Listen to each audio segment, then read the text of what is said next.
Eh bien, vous le savez déjà, un coup d'État s'est produit ce matin de très bonne heure en Irak.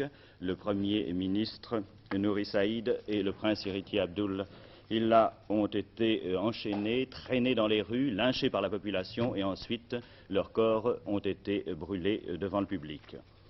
Un gouvernement provisoire a été constitué, composé d'éléments pro-nassériens.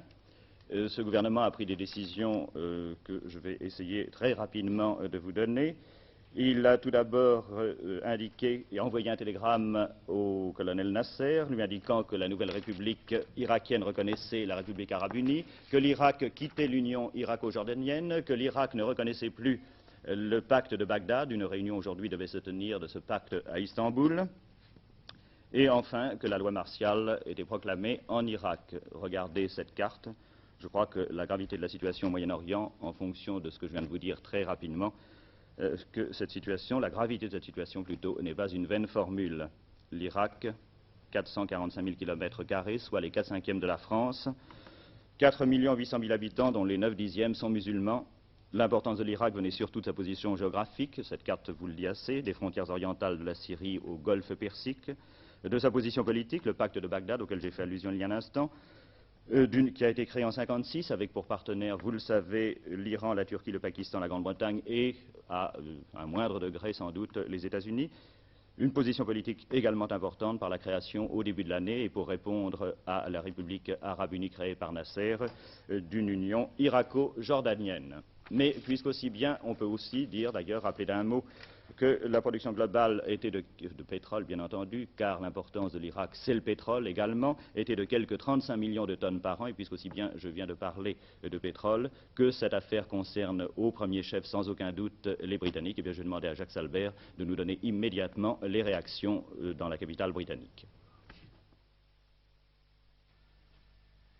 Ici Londres, bonsoir. C'est évidemment avec beaucoup d'intérêt, avec une certaine inquiétude, que l'on suit depuis ce matin à Londres le déroulement des événements au Moyen-Orient.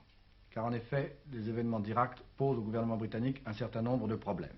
Vous savez que l'Irak était le dernier bastion britannique au Moyen-Orient.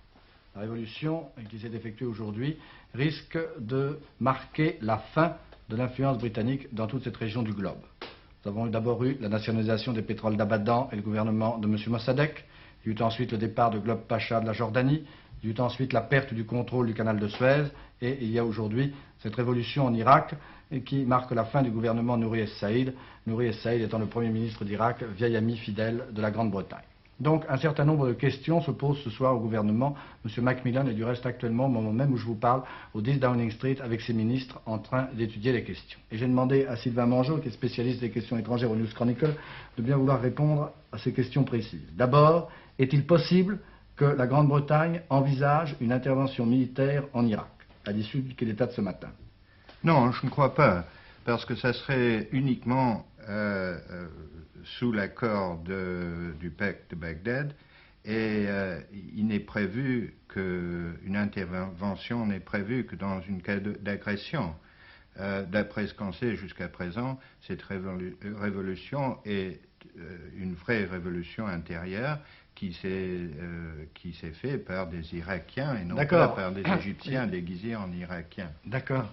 Mais si le roi Faisal lançait un appel à l'aide, est-ce qu'il serait recevable, cet appel? D'abord, on ne sait pas si le roi Faisal est prisonnier, comme on pense. S'il était agent libre, évidemment, comme partenaire dans le pacte de Bagdad, il serait libre d'appeler ses autres partenaires à son aide. Ne pensez-vous pas que les Turcs, qui sont membres également de ce pacte de Bagdad, puissent prendre une action quelconque, puissent décider une action quelconque? Vous voulez dire indépendamment? C'est ça, indépendamment. Ah, pensez pas. C'est une possibilité, mais ça serait une possibilité très dangereuse, je crois. D'après vous, il y a donc peu de chances que cette révolution d'Irak provoque une intervention extérieure quelconque? Eh bien, je trouve qu'au cabinet, on a dû parler de l'ensemble de la situation au Moyen-Orient. Il ne faut pas oublier que la menace de la révolution en Irak pèse aussi sur le Liban et qu'il est parfaitement possible que le président Chamoun relance son appel à l'Ouest sous prétexte que la révolution en Irak a aggravé le danger au Liban. Donc il est encore un peu trop tôt ce soir pour savoir exactement comment internationalement vont être pris les événements d'Irak, mais toute intervention militaire extérieure en provenance de Turquie ou de l'Angleterre ou d'ailleurs semble pour l'instant exclue. Maintenant, un autre point, la livre sterling a déjà perdu un petit peu de sa valeur sur le marché de New York. Un certain nombre d'actions de sociétés pétrolières ont fait un plongeon aujourd'hui au Stock Exchange. Est-ce que vous pensez que la perte des pétroles d'Irak, qui peut se produire si le nouveau gouvernement décide la nationalisation des pétroles d'Irak, aura des conséquences économiques catastrophiques pour la Grande-Bretagne?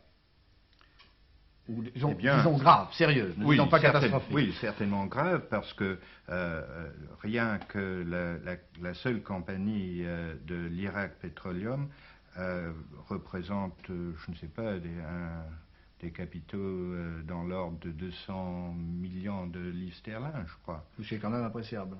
Qui est quand même appréciable, mais je crois que là aussi, il faut envisager l'ensemble et la menace devant laquelle on se trouve, c'est que Nasser devient le maître de tout le pétrole du Moyen-Orient.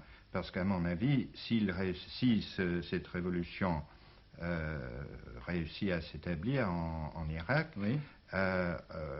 Une fois l'Irak perdu, tôt ou tard, tout le pétrole du Moyen-Orient passera fatalement dans les mains de Nasser. Mais alors est-ce que justement cette révolution qui vient de se produire en Irak ne va pas obliger les puissances occidentales, et je pense principalement à la France et à la Grande-Bretagne, à réviser toute leur politique avec le colonel Nasser, qui, comme vous le disiez tout à l'heure, va tenir entre les mains tout le pétrole du Moyen-Orient dont nous savons que nous avons plus ou moins besoin?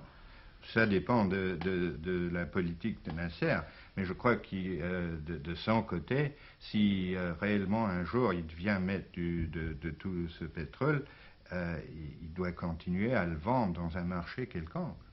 Et le marché quelconque, d'après vous, ça ne peut être que l'Occident. Évidemment. Évidemment. Bon, eh bien, je vous remercie d'avoir répondu à ces quelques questions. Il est encore trop tôt, comme je le disais tout à l'heure, pour savoir exactement quelles peuvent être les conséquences sur le plan international de cette révolution irakienne, mais nous aurons certainement l'occasion d'en reparler très rapidement. Ici Londres, à vous Paris. Merci Jacques Salbert. Eh bien, il est bien certain que si les Britanniques s'intéressent à cette crise en Irak, eh bien, au Liban également, on s'interroge aujourd'hui avec inquiétude. Car le nouveau gouvernement irakien vient de demander à tous les soldats et officiers irakiens se trouvant actuellement sur le sol du Liban de se joindre aux insurgés. Et peut-être est-ce là la raison de cette dépêche que j'ai déchirée à la hâte avant de descendre dans ce studio et que je vous livre telle qu'elle est rédigée. Le président Chamoun, donc le président de la République libanaise, a demandé aujourd'hui à la Grande-Bretagne, aux États-Unis et à la France l'envoi immédiat de troupes au Liban afin de fermer la frontière libano-syrienne, apprend-on de bonnes sources.